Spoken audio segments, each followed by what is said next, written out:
Good morning and happy Friday, World History students. As you can see, I am still out of town at a family event, but miss you guys. Today, we are continuing our exploration of the first stop on the Silk Roads about Chinese civilization. I'm going to start getting right into some background on China, but if you need to, if your group didn't finish up the work from yesterday on pages 12 and 13, the questions about Marco Polo, take a little bit of time to do that because at the end of class, you're going to do a little bit of work that requires that document to be read. Due Monday. So something we haven't done yet are case studies. This is on pages 19 to 22 of your workbook. At the end of this video, I'll tell you what's up with that and why we do these things called case studies. But essentially, it's going to prepare us to look at our second stop on the Silk Roads next week, which is the rise of Indian empires on the Silk Roads. If you haven't already, grab your workbooks and let's turn to page 14. And you can see there we've got to jump right in with some guided notes on China during the time of the Silk Roads. All right, so let's get into it. Review from yesterday. Here are all of our stops on the Silk Roads. We are starting at the easternmost point in East Asia, in Xi'an, and we've recently looked at Chinese history, the Han Dynasty, so that's kind of where we have to pick up. Where does China go after the Han Dynasty falls? We could see from this map that China becomes really well linked to the rest of the empires we're going to look at. So, for example, over the weekend, you're going to be reading a little bit about the Gupta Empire in northern India. And we could see that in China, exported is a lot of cloth, in particular silk, but also spices. And this is the reason why China becomes such a main player in the Silk Roads. Because these luxury goods, silks and spices, are in really high demand in the rest of the world. Now, to a 21st century person like you and me, that might seem odd, but we have to think of this today in terms of the luxury market of modern products, like cars and technology. These luxury goods, not necessary for our survival, are still main drivers of the global economy. Silk being a really important one at the time. So here's a great image of silk still being traded on the Silk Roads today throughout East and Central Asia. All right, so let's talk about the origins of the Silk Roads, which go back to Han China, where we left off with East Asian history. So taking notes on page 14, let's first just go over the things that the Silk Roads carried. Number one, like I just mentioned, those luxury goods. So in particular, silks, spices, other valuable textiles, but also gold and salt. Salt was extremely valuable. At some point, it was worth more than gold. Salt's pretty important for food tasting good and preserving food. In some places in the world, salt was actually used as a form of payment. In fact, our modern day word salary, S-A-L, that comes from salt. So people's salary is paid in salt. In addition to those physical luxury objects, along with them come the people carrying those objects and the people's ideas. So philosophies, religion, technology. Yesterday in the video introduction I mentioned we'll look at 3 religions this unit: Buddhism, Hinduism, and Islam. 3, the actual people on the Silk Road. So merchants going back and forth, blending culture. But also an unfortunate side of this is also the expansion of the global slave trade. And the result of all this, you probably guessed it, the result is cultural diffusion. You're going to hear me say that word so much throughout this unit, but it's a great word. We already know the 4 regions that were connected to the Silk Roads. I realize now I forgot to put that in these notes, but we're talking about East Asia, China, India, the Middle East, and North Africa. Let's do a really quick review of what we already know about the rise and fall of empires and dynasties in China, also known as the dynastic cycle. So you've seen this before, but we could take a few notes on page 15 as we go through it. I'll highlight what you need to write down. You don't need to write down all of this. But let's start with the aging dynasty over here. So a dynasty, or a ruling family, comes to become aging when the people that it governs start to question its validity or right to rule. We've looked at this term, the mandate of heaven. So the Chinese people believed that the family in power or the dynasty had the mandate of heaven or the right to rule from God. This was a pretty consistent idea in the ancient world, that power, political power, had to be based on people believing the gods wanted you to rule.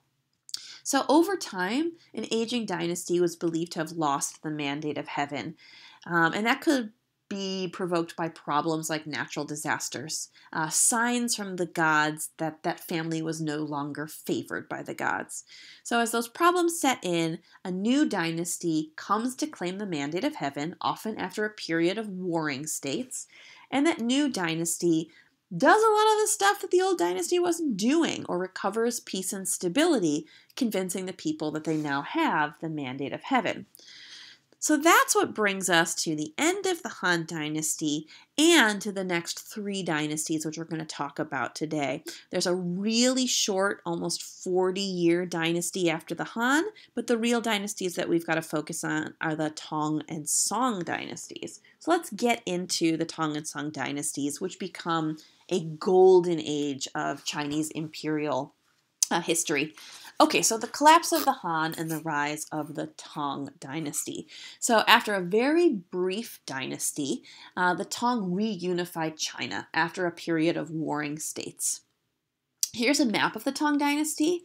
It might strike you as really similar to what was achieved under the Han Dynasty because it is, especially that bizarre looking jutting out towards the west. Of course, that's the Silk Road, this passageway between the Himalayas in the south and the Gobi Desert in the north.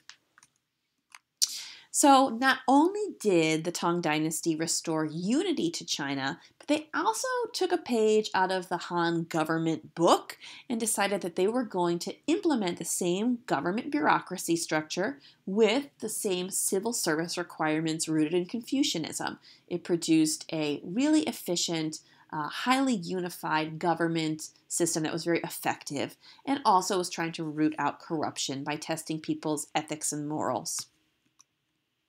They also really tried to address the gap between the rich and the poor, which we don't always see large empires doing. They tried to redistribute land to the poor, for example. So this helped distribute wealth a little bit better, easing the gap between the rich and the poor, which we've seen can really plague any civilization.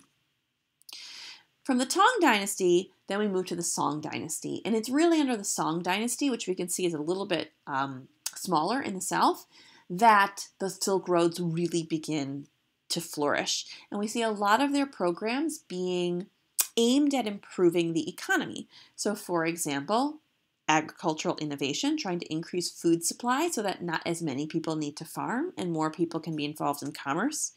Developing the first paper money. That's really important for long distance trade. If you're really going to invest in a global economy, you need to make trade as easy as possible, and carrying paper around is a lot easier and a lot safer than coins.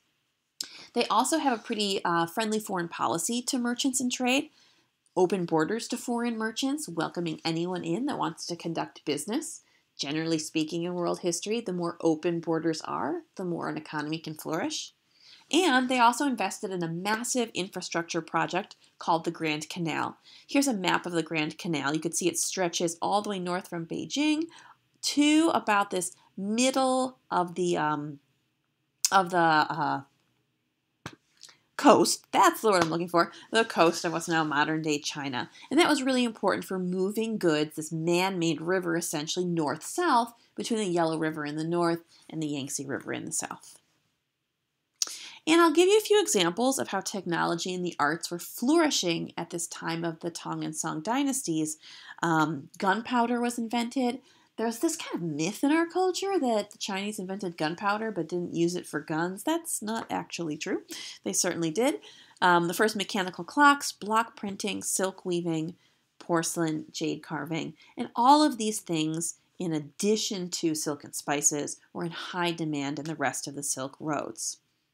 So actually, you're going to be reading more about that now. Your next step in your groups is to read and annotate this short reading on pages 16 and 17 called Along the Silk Route. And it's going to talk about why there was so much demand for commodities like silk in the Eastern Hemisphere. and it links all the way to Rome. So there's a good comparison to Roman history at the end.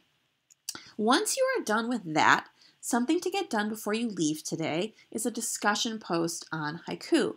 So if you head to the new Unit 3 Silk Roads page, it's right at the top. It says complete this discussion post by the end of Friday's class. And the goal of this is to put everything that you've been learning about the last few days together about China on the Silk Roads. So here's our question in red. Based on your new knowledge of China in the age of the Silk Roads, do you think Marco Polo's account is real and reliable? So you're going to think back to Marco Polo's account, take into consideration what we just talked about today, what you're going to read about in a moment on 16 and 17, and state your evaluation. One last thing. I just wanted to explain homework this weekend really quickly. If you turn to page 19, you can see we're starting to get into the second stop on the Silk Roads. And you're going to see there's a set of images and sources with questions underneath. This is what we call a case study. A case study is a look at a culture that we have not learned about before, so it's totally skill-based. Can you answer those multiple choice questions correctly just using your ability to analyze maps and sources, but without any prior learning on that topic? So we're going to go over the answers to that on Monday and use it as a jumping off point for learning more about Indian empires on the Silk Roads, including Hinduism and Buddhism. All right, work hard the rest of the class. Be good to the sub. Be good to each other. And I look forward to seeing you guys on Monday. Have a great weekend.